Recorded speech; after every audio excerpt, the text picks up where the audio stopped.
अच्छा जी, अगला सेगमेंट अब आप लोगों ने रिक्वेस्ट किया कि सर रिस्क मैनेजमेंट के अंदर फॉरेन एक्सचेंज और इंटरेस्ट रेट रिस्क मैनेजमेंट बता दें। फॉरेक्स एंड इंटरेस्ट रेट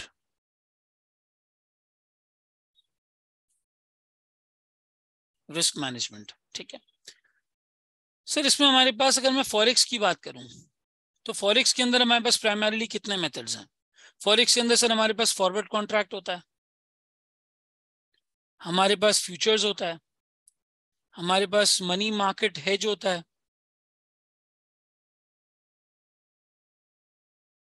और हमारे पास एट द सेम टाइम यहाँ पे ऑप्शंस होते हैं। फिर हमारे पास फाइनली करेंसी स्वैप होता है। और अगर मैं इंटरेस्ट रेट रिस्क मैनेजमेंट की बात करूं तो सर इंटरेस्ट रेट्स में मेरे पास क्या क्या चीजें आती हैं।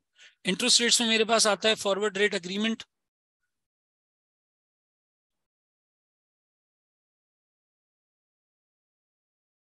इसको आप कहते हैं एफआरए।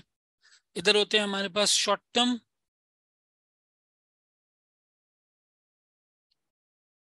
इंटरेस्ट रेट फ्यूचर्स, ठीक है, इंटरेस्ट रेट फ्यूचर्स होते हैं।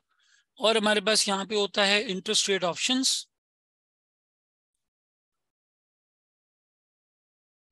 यहाँ पर होता है हमारे पास interest rate swap. Interest rate swap के अंदर एक टाइप होती है प्लेन वनीला स्वैप, या जिसको कूपन स्वैप भी कहा जाता है, और दूसरी टाइप होती है यहाँ पे इंटरेस्ट रेट स्वैप के बाद हमारे पास क्रेडिट आर्बिट्राज। ये दो टाइप्स होती हैं। किसी का माइक खुल गया है सर। फॉरवर्ड के अंदर क्या होता है, फॉरवर्ड के अंदर हम एक फ्यूचर बाय या सेल को आज लॉक कर लेते हैं और ये एक बाइंडिंग कॉन्ट्रैक्ट हो जाता है। बाइंडिंग कॉन्ट्रैक्ट हो जाता है। फ्यूचर्स के केस में होता तो फॉरवर्ड ही है, यहाँ पे भी सर हम प्रॉमिस करते हैं, लेकिन ये एक्सचेंज ट्रेडेड होता है, ये एक्सचेंज पे ट्रेड किया जाता है। यानी कि इसकी पोजीशन को हम ओपन करते हैं, अगर हमें बाय करना है तो पहले बाय करेंगे, बाद में क्लोज करेंगे सेल करके, और अगर सेल करना है तो पहले सेल करेंगे बाद में बाय करेंगे, क्लोज करना पड़ता है, ठीक है। और इन दोनों के डिफरेंस का आपका गेन या लॉस निकलता है। एक्चुअल ट्रांजेक्शन आप स्पॉट मार्केट में करते हैं, एक्चुअल ट्रांजेक्शन कभी भी फ्यूचर्स मार्केट में नहीं होती। मिसाल के तौर पे मैंने ऑयल के फ्यूचर्स अगर परचेस किए हैं तो मैं एक्चुअल में ऑयल नहीं मांगूंगा उनसे। अगर बाय किया है तो सेल करके क्लोज कर दूंगा, अगर सेल किया है तो बाय करके क्लोज कर दूंगा। रेडी मार्केट को हेज किया जाता है फ्यूचर्स मार्केट से, कि अगर आपको लग रहा है रेडी में प्राइस फ्लक्चुएट हो जाएगी तो आप फ्यूचर्स में एक चीज लेके रख लें। मिसाल के तौर पे मेरे पास आज पैसे नहीं है, मुझे ओजीडीसी के शेयर्स चाहिए, मुझे पता है महीने बाद ओजीडीसी की प्राइस बढ़ जाएगी, मैंने फ्यूचर्स काउंटर पे बाय करके रख लिए, बाद में मैं फ्यूचर्स काउंटर पे सेल करके क्लोज कर दूंगा, इधर गेन हो जाएगा और एक्चुअल मार्केट में बाय कर लूंगा। अगर एक्चुअल मार्केट में प्राइस बढ़ गई होगी तो यहाँ की गेन से ऑफसेट हो जाएगी और मेरी नेट प्राइस वहीं पर रहेगी, उसी के बराबर रहेगी, ठीक है। फिर आ जाता है हमारे पास अगला एंगल मनी मार्केट हेज का। मनी मार्केट हेज के अंदर क्या होता है सर, हम डिपॉजिट और बोरोइंग से खेलते हैं।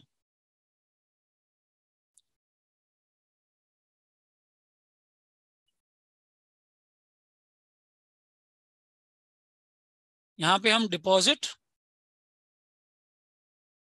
और बोरोइंग से खेलते हैं। फॉरेन करेंसी और लोकल करेंसी में हमारे डिपॉजिट्स होते हैं और बोरोइंग्स होती हैं, इन दोनों के साथ किया जाता है foreign currency local currency. Simple इसका एक ग्राउंड रूल याद रखो मनी मार्केट हेज का। जब आपका पेमेंट्स का सिनेरियो होता है तो पेमेंट्स के सिनेरियो में आप बोरो करते हैं इन लोकल करेंसी, डिपॉजिट करते हैं इन फॉरेन करेंसी। और अगर यही मामला आपका रिसीट्स का होता है तो रिसीट्स के केस में आप बोरो करते हैं इन फॉरेन करेंसी और डिपॉजिट करते हैं इन लोकल करेंसी। सर ये किस प्रेमाइस पर बेस्ड होता है, ये purchase interest rate parity theory पे बेस्ड होता है, इंटरेस्ट रेट पैरिटी थ्योरी पे। ऑप्शंस के केस में अगेन सर आपके पास दो तरह के ऑप्शंस होते हैं, कॉल ऑप्शन और पुट ऑप्शन। कॉल ऑप्शन में आपके पास बाय का राइट होता है, पुट ऑप्शन में आपके पास सेल का राइट होता है। एक पार्टी प्रीमियम पे करती है, दूसरी पार्टी वादा करती है कि ठीक है अगर आप आ गए तो ये ट्रांजेक्शन आपके साथ इनकर की जाएगी, आपके साथ ये ट्रांजेक्शन टेकअप की जाएगी। फिर आ जाते हैं करेंसी स्वैप के अंदर। करेंसी स्वैप में हम लोकल करेंसी को फॉरेन करेंसी से स्वैप कर देते हैं।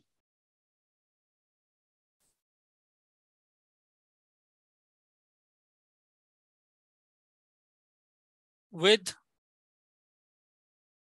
Local currency to hedge the exposure.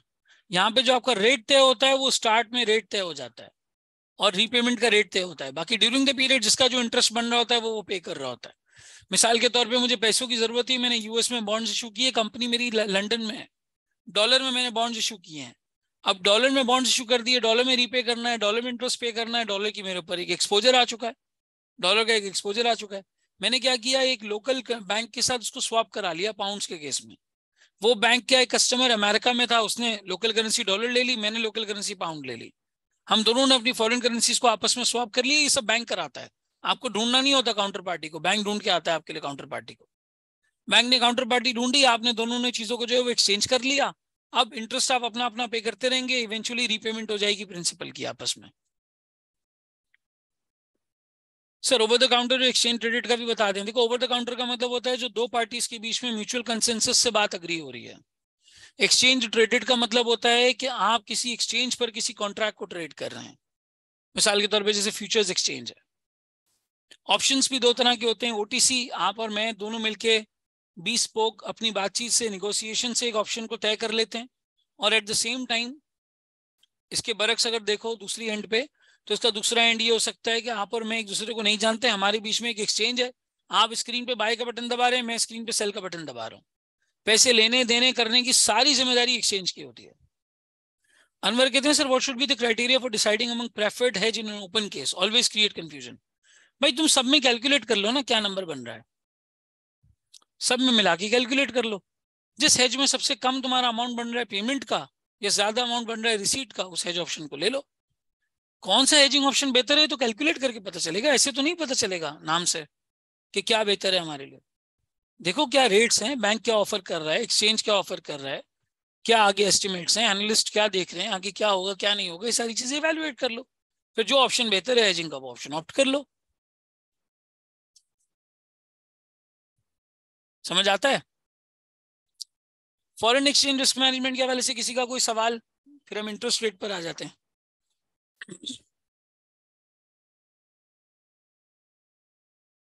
तो फिर फैजान सवाल नहीं आएगा, अगर नंबर गिवन नहीं होगा तो वो सिर्फ आपको थ्योरी पूछ लेगा कि भाई बताओ कितने मेथड्स होते हैं हेजिंग के। सिंपल। हाँ अगर क्वालिटेटिव कैरेक्टरिस्टिक्स की बात कर रहे हो तो फॉरवर्ड में क्या होता है, फॉरवर्ड इजी होता है, आसान होता है, बैंक के पास जाओ फॉरन मिल जाता है। लेकिन कभी कभी डिमांड सप्लाई की वजह से बैंक आपको सही रेट नहीं दे रहा होता। फ्यूचर्स थोड़े कॉम्प्लेक्स होते हैं, उसमें मार्जिन मनी इन्वॉल्व होता है, लेकिन फ्यूचर्स में रेट अच्छे मिल जाते हैं क्योंकि सामने बैंक नहीं होता, आपके जैसी कोई पार्टी होती है। हो सकता है वो रेट कम कर दे, आपकी मर्जी का रेट आपको ऑफर कर दे, आप बिड लगाएं कोई एक्सेप्ट कर ले। लेकिन फ्यूचर में थोड़ी कॉम्प्लेक्सिटी होती है, अकाउंट खुलवाओ, मार्जिन मनी रखवाओ, डिपॉजिट रखवाओ। मनी मार्केट हेज में ये रिस्क होता है कि जो आपने एस्टिमेट किया हो सकता है बाद में वैसा ना हो। और मनी मार्केट हेज इतना सिंपल भी नहीं होता, एक डिपॉजिट भी ले लो फिर उसके बाद जो है वो बोरिंग भी आपको मिल जाए, डिपॉजिट भी मिल जाए, इट्स नॉट दैट इजी। जी रीमा बिल्कुल सही कह रही हैं आप, फ्यूचर में स्टैंडर्ड साइज होता है, स्टैंडर्ड टर्म्स होती हैं, स्टैंडर्ड मेच्योरिटी होती है, स्टैंडर्ड टाइम पीरियड होता है, स्टैंडर्ड क्वांटिटी होती है, सारा एक्सचेंज के हिसाब से चलता है वहां पे। तो आपकी मर्जी की क्वांटिटी, मर्जी का रेट आपको मिले ना मिले, ठीक है। फिर ऑप्शंस के केस में आपका प्रीमियम जाया हो जाता है अगर कभी आपको चांस ना। तो हर किसी के प्रोज एंड कॉन्स हैं, हर किसी के प्रोज एंड कॉन्स हैं। ये डिपेंड करता है किसमें आपको सबसे ज्यादा नंबर्स के फॉर्म में फायदा हो रहा है। जिसमें फायदा हो रहा है आप उसको ऑप्ट करेंगे, अदरवाइज उसको दूसरे को ऑप्ट नहीं करेंगे।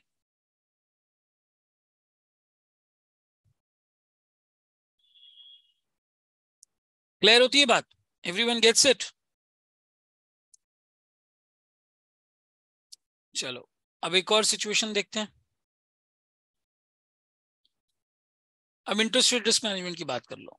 सर फॉरवर्ड रेट एग्रीमेंट क्या होता है, बिल्कुल फॉरवर्ड कॉन्ट्रैक्ट की तरह काम करता है। यहाँ पे आपको डिपॉजिट करना हो या आपको बोरो करना हो, आप बैंक से एक फ्यूचर रेट एग्री कर लेते हैं। और ये सिर्फ शॉर्ट टर्म के लिए हो सकते हैं, they are all for short term, ये कभी भी लॉन्ग टर्म के लिए नहीं होता है। चाहे ऑप्शंस हो, चाहे फ्यूचर्स हो, चाहे स्वैप हो, ये शॉर्ट टर्म के लिए होता है। अब शॉर्ट टर्म में जो काइबोर होता है वो लॉक हो जाता है, जो रेट डिस्क्लोज होता है 3 मंथ काइबोर 6 मंथ काइबोर, वो लॉक हो जाता है। आपने एक फ्यूचर रेट के ऊपर बैंक के साथ अग्री कर लिया कि मैं इस पर डिपॉजिट या बोरिंग करूंगा, फिर आपकी यहाँ पे गेन या लॉस की सेटलमेंट हो जाती है, गेन या लॉस की सेटलमेंट हो जाती है। अगर मैं short term interest rate futures की बात करूं तो ये हमेशा 3 महीने के होते हैं, प्लस इनका स्टैंडर्ड साइज होता है, स्टैंडर्ड डेट्स होती हैं मेच्योरिटी वगैरह की, सब चीजें बिल्कुल स्टैंडर्ड तरीके से हो रही होती हैं। यहाँ पे भी आप यही करते हैं, पोजीशन ओपन करते हैं एंड देन पोजीशन क्लोज करते हैं, आपका गेन या लॉस की जो सेटलमेंट होती है वो यहाँ पे निकल आती है। सिर्फ short term interest rate futures में ये याद रखो कि इसका कॉन्ट्रैक्ट प्राइस 100 के टर्म्स में डिफाइन हुआ होता है। यानी अगर इंटरेस्ट रेट मिसाल के तौर पे आपका 9% है तो आपका कॉन्ट्रैक्ट प्राइस होगा 100 माइनस 9 इज इक्वल्स टू 91। तो यहाँ पे जब आपको बोरो करना होता है तो आप पहले सेल करते हैं फिर बाय करते हैं, और जब आपको डिपॉजिट करना होता है तो पहले आप बाय करते हैं फिर सेल करते हैं। एफआरए में उल्टा है, एफआरए में जब बोरिंग होती है तो बाय करते हैं, डिपॉजिट होता है तो सेल करते हैं। यहाँ पे short term interest rate futures में बोरिंग होती है तो पहले सेल करते हैं, डिपॉजिट होता है तो पहले बाय करते हैं, क्योंकि कॉन्ट्रैक्ट प्राइस इसकी उल्टी डिफाइन हुई है। फिर इंटरेस्ट रेट ऑप्शंस में आपके पास दो चीजें आती हैं, एक लेंडर्स ऑप्शन और एक बोरोवर्स ऑप्शन।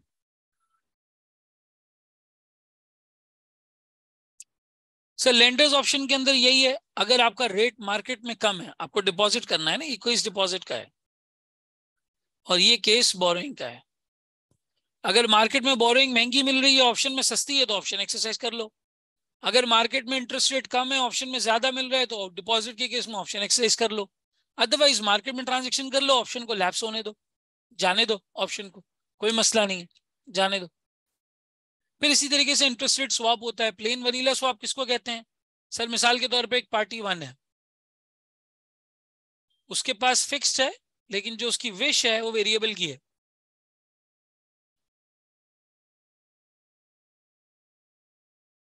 दूसरा आपके पास मिसाल के तौर पे है पार्टी टू,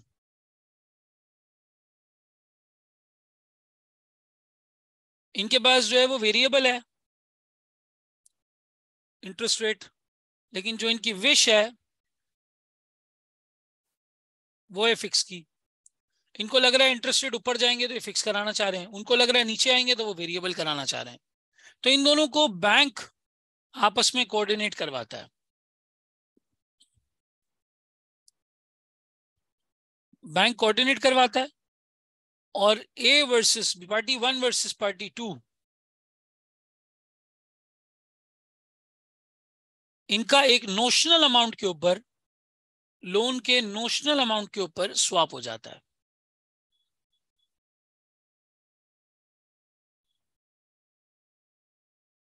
नोशनल अमाउंट के ऊपर स्वैप हो जाता है, ये अपने रेट्स को स्वैप कर लेते हैं।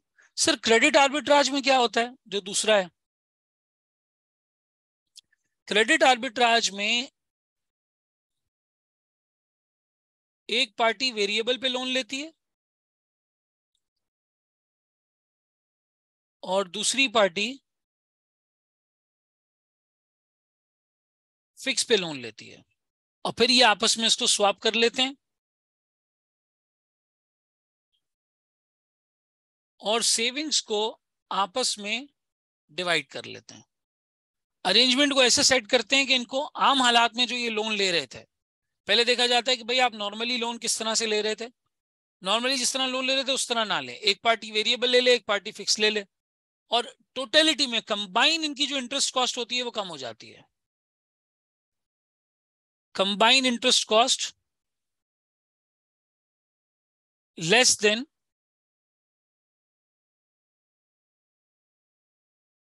देयर नॉर्मल मेथड, इनके नॉर्मल मेथड से कंबाइन वाली चीज जो है वो कम हो जाती।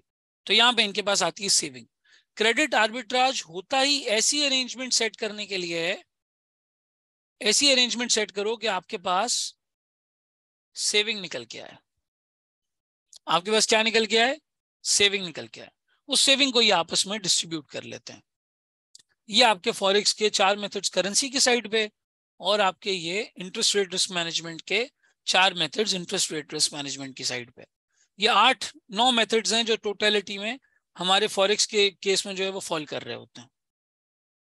ये भी हमारा सेगमेंट यहाँ पे सॉर्ट ऑफ मुकम्मल हो गया।